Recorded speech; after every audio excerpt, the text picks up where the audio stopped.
Like and subscribe and click the bell icon to get new video updates. Police were right to charge former William Tyrrell suspect with historical charges. Jubelin by Georgina Mitchell, May 3, 2022, 5:51 p.m. Save login, register or subscribe to save articles for later. Share normal text size, larger text size, very large text size. High profile. Former Detective Gary Jubelin has maintained police did the right thing when they charged a former suspect in William Tyrrell's disappearance with unrelated historical child sex offences, despite a court hearing claims that the charges essentially destroyed a man's life. Bill Spedding, 70, was initially a prime suspect in William's disappearance because he worked on a broken washing machine at a home in Kendall several days before the 3-year-old vanished from the property on September 12, 2014. He was later ruled out as a suspect. Gary Jubelin arrives at court on Tuesday. Credit: Peter Ray. Spedding is now suing the state of NSW for malicious prosecution, misfeasance in public office and collateral abuse of process, claiming he was charged with the 1987 sexual assault of 2 children as part of a strategy to put pressure on him in the Tyrrell investigation.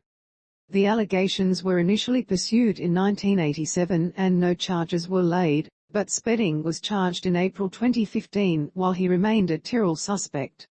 He was later acquitted of the historical charges in court and was awarded costs. On Tuesday, Jubelin, who led the Tyrrell investigation from February 2015 to January 2019, agreed in the NSW Supreme Court that the charges had a dramatic impact on Spedding, after Spedding's barrister claimed they essentially destroyed him.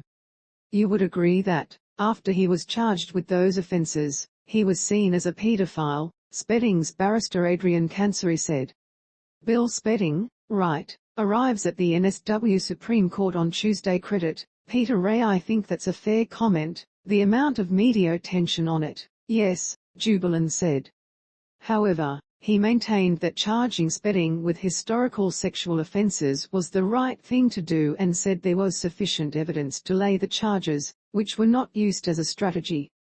The former detective was questioned about passages in his book I Catch Killers, which described the pursuit of Spedding, including a line that said the weird Spedding had a strange, nasal voice and a sly way of answering your questions.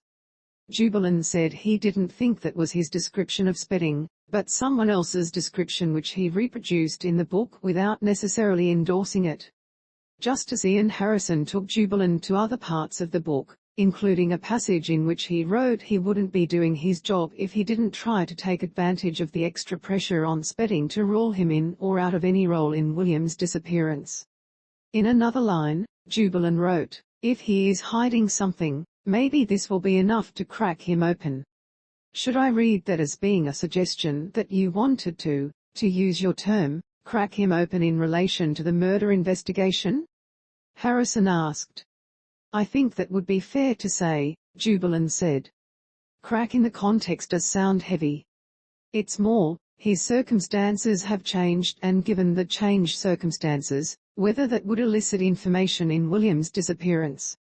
Harrison asked Jubelin to respond to the suggestion that the charges were laid to put pressure, or extra pressure on Spedding in relation to William's disappearance.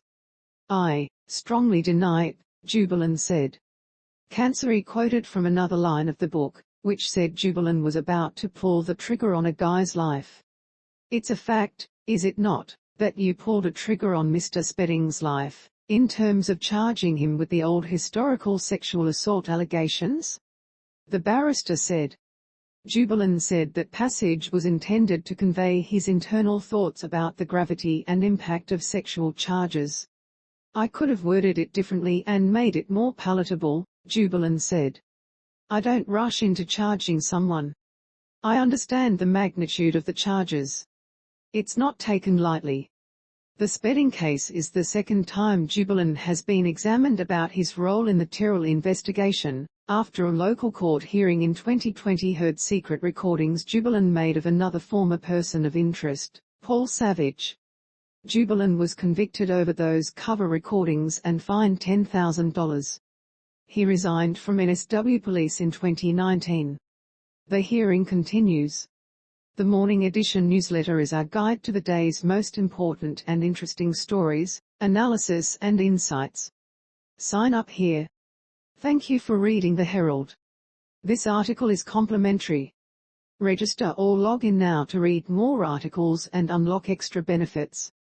No payment required. Read more. Continue with Google, continue with Apple, or email address continue by continuing. You agree to your personal